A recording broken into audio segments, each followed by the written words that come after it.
ಅಲ್ರಿ, ನಾನು ಹೇಳಿದ್ನಲ್ಲ, ಈ ಪ್ರಶ್ನೆ ಎಲ್ಲಿ ಕೇಳಿದ್ರು ಉತ್ತರ ಸೇಮ್ ಇರ್ತೈತೆ ರೀ. ಸನ್ಮಾನ್ಯ ಮುಖ್ಯಮಂತ್ರಿಗಳವರು ಹೈಕಮಾಂಡ್ ಏನು ಹೇಳುತ್ತೆ ಅದನ್ನ ನಿರ್ಧಾರಕ್ಕೆ ನಾನು ಒಪ್ತೀನಿ ಅಂದಮೇಲೆ ನೀವು ಎಲ್ಲಿ ಕೇಳಿದ್ರು ಏನು ಪ್ರಶ್ನೆ ಅಲ್ರಿ? ಹೈಕಮಾಂಡ್ ಸಿದ್ದರಾಮಯ್ಯ ಅವರು ಹೇಳಿದ್ಮೇಲೆ ಒಪ್ತಾರೆ ಅಂದಮೇಲೆ ಕರ್ನಾಟಕದ ಪ್ರತಿಯೊಬ್ಬ ಶಾಸಕ, ಕಾಂಗ್ರೆಸ್ ಎಲ್ಲ ಸಚಿವರುಗಳು ಒಪ್ಪದಂಗೆ ಅದು.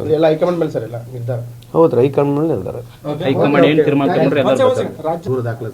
ಅದು ಬೇರೆ ಏನಿದೆ ಈಗ ಅದೇ ಹೇಳ್ತಿರೋದು. ಬಿಜೆಪಿಯವರು ಕಳೆದ 11 ವರ್ಷದಿಂದ ಮಾಡಿರ್ತಕ್ಕಂಥ ಇದು ಬಿಟ್ರೆ, ಈಗ ಮೊನ್ನೆ ತಾನೇ IMF international monitoring fund grade ಏನು ಕೊಟ್ಟಿದೆ ದೇಶಕ್ಕೆ, ಇದ್ರ ಬಗ್ಗೆ ಏನು ಬಿಜೆಪಿ ಅವ್ರು ಮಾತನಾಡ್ತಾರ?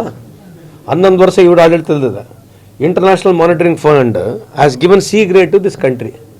ಏನಕ್ಕೆ C ಗ್ರೇಡ್ ಕೊಟ್ಟರು ಸ್ವಲ್ಪ ಯಾರನ್ನ ಮಾತಾಡ್ತಾರ? ಬಿಜೆಪಿ ಯಾರನ್ನ ಸ್ವಲ್ಪ ಬುದ್ಧಿವಂತರಿರ್ತಕ್ಕಂಥವ್ರು, ವಿಚಾರವಂತರಿರ್ತಕ್ಕಂಥದ್ರ ಬಗ್ಗೆ ಚರ್ಚೆ ಮಾಡ್ಬೇಕಲ್ಲ. C ಗ್ರೇಡ್ ಯಾಕೆ ಬಂತು? ಏನು ಕಾರಣ ಏನು C ಗ್ರೇಡ್ ಬರಲಿಕ್ಕೆ? ಈಗ ಮುಂದಿರ್ತಕ್ಕಂಥ ದಿನಗಳಲ್ಲಿ $100 ಆಗ್ಬೋದು $1 ಅಂತಕ್ಕಂಥದ್ದು ನಡೀತದೆ, ಚರ್ಚೆ ಇದೆ. ಇದು ಇಂಪಾರ್ಟೆಂಟಾ ಏನೋ? ಬರೀ ಇವೇ ಯಾರ ಮೇಲೆ ಕೇಸ್ ಹಾಕ ಕಾರಣ ಏನು ಕೇಳ್ಬೇಕಲ್ಲ ಅವರಿಗೆ. ಬಿಜೆಪಿ ಅವ್ರಿಗೆ ಕೇಳಿ. ಕೇಸ್ ಹಾಕ್ತಕ್ಕಂಥದ್ದು ಕೇವಲ ಅದೇ ರಾಜಕೀಯವಾಗಿ ಬಿಟ್ರೆ ಇನ್ನೇನು ಬೇರೆ ಏನಿದೆ ಕೇಸ್ ಹಾಕ್ಲಿಕ್ಕೆ? ಅವ್ರಿಗೆ ಅರ್ಜೆಂಟ್ ಇದೆ ಅಧಿಕಾರಕ್ಕೆ ಬರೋಕ್ಕೆ. ಬಿಜೆಪಿ ಅವ್ರಿಗೆ ಏನಾಗಿದೆ, ಈಗ 20-23 ರಾಜ್ಯಗಳಲ್ಲಿ ಒಟ್ಟಿಸ್ಕೊಂಡ್ಬಿಟ್ರೆ ಇಡೀ ದೇಶ ಲೂಟಿ ಹೊಡೆದಾರೆ ಎಲ್ಲ ಕಡೆ. ಅವರು ಕೇಂದ್ರದಲ್ಲಿ ಲೂಟಿ ಹೊಡೆದಾರೆ. ಈಗ ಲೂಟಿ ಹೊಡೆಯಕ್ಕೆ ಚಾನ್ಸ್ ಸಿಕ್ಕಿಲ್ಲ. ಈ ಕಾಂಗ್ರೆಸ್ ಅಧಿಕಾರ ಐತೆ, ಜಲ್ದಿ ಇಳಿಬೇಕು ಅವರು. ಕಾಂಗ್ರೆಸ್ನವ್ರು ಜಲ್ದಿ ಹೆಂಗೋ ಸರ್ಕಾರ ಬೆಳೆಸ್ಬಿಡ್ಬೇಕು. ಬೆಳೆಸಿದ್ರೆ ಇವ್ರು ಜಲ್ದಿ ಬಂದು ಮತ್ತೆ ಅಧಿಕಾರದಿಂದ ಲೂಟಿ ಹೊಡೆಯಕ್ಕೆ ಬಿಟ್ರೆ ಇನ್ನೇನಿಲ್ಲ ಅವ್ರ ಕೆಲಸಗಳು. ಆಡಳಿತ ಬರಬೇಕಂತಕ್ಕಂಥ ಮಾತು ಉದ್ದೇಶ ಏನು? 140 ಸಂಖ್ಯೆ ಇರತಕ್ಕಂಥದ್ದನ್ನು ಉದ್ದೇಶ ಏನು? ರಾಜಣ್ಣ ಹೇಳಿರ್ತಕ್ಕಂಥ ಅವ್ರ ಅಭಿಪ್ರಾಯ ಅವ್ರು ಹೇಳಿದ್ದಾರೆ. ಇಲ್ಲಿ ಹೇಳಿರ್ತಕ್ಕಂಥದ್ದು ರಾಜ್ಯಪಾಲ ಆಡಳಿತ ಬರಬೇಕಂದ್ರೆ ಜಲ್ದಿ ಸರ್ಕಾರ ಬೀಳಬೇಕಂತ ಅವ್ರ ಅರ್ಥ. ಯಾರ್ದು? ಜಗದೀಶ್ ಶೆಟ್ಟರ್ ಸಾಹೇಬ್ರದ್ದು. ಆಯ್ತು, 11 ವರ್ಷ ಆಯ್ತಲ್ರಿ ಆಡಳಿತದಲ್ಲಿದ್ದು. ನೀವು ಸದಾ ಕೊಡಂಗಿದ್ರೆ ಕೊಡ್ರಿ. ಕಾನೂನು ನಿಮ್ಮ ಹತ್ರ ಇದೆ, CBI ನಿಮ್ಮ ಹತ್ರ ಇದೆ, ಎಲ್ಲ ಮಾನಿಟರ್ ಮಾಡ್ತಾರೆ, ಎಲ್ಲ ಮ್ಯಾನೇಜ್ ಮಾಡ್ತಾರೆ.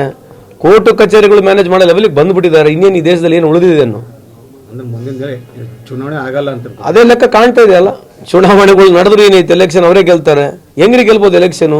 ಕಾರಣ ಏನು ಗೆಲ್ಲಿಕ್ಕೆ? ಏನಾದ್ರು ಬೇಕಲ್ಲ ಇರ್ತಕ್ಕಂಥದ್ದು. ನೀವು ಯಾವ ಪ್ರಶ್ನೆ ಏನೇನೋ ಕೇಳ್ತಿರಲ್ರಿ. ಈಗ ನೀವಿಬ್ಬರದ್ದು ಉಪಮುಖ್ಯಮಂತ್ರಿದು ಮುಖ್ಯಮಂತ್ರಿಯವ್ರದ್ದು ಬಗ್ಗೆ ನನ್ನ ಮುಂದೆ ಆ ಪ್ರಶ್ನೆ ಕೇಳಬೇಡಿ. ಒಂದೇ ಉತ್ತರ ಇರ್ತದೆ, ನೀವೇ ಬೇಜಾರು ಕಳ್ತೀರಿ ಅಂತ ಹೇಳಿ. Very sorry. One of the finest artist ನಮ್ಗೆ ಇದ್ರು ಅವರು. ಸೊ ಹಂಗಾಗಿ ಅವ್ರ ಕುಟುಂಬಕ್ಕೆ ತಮ್ಮ ಮುಖಾಂತರ ಸಾಂತ್ವನ ಹೇಳಲಿಕ್ಕೆ ಇಚ್ಛೆ ಬಯಸ್ತೇನೆ. ಗ್ಯಾರಂಟಿ ನ್ಯೂಸ್, ಸುದ್ದಿ ಖಚಿತ, ನ್ಯಾಯ ನಿಶ್ಚಿತ.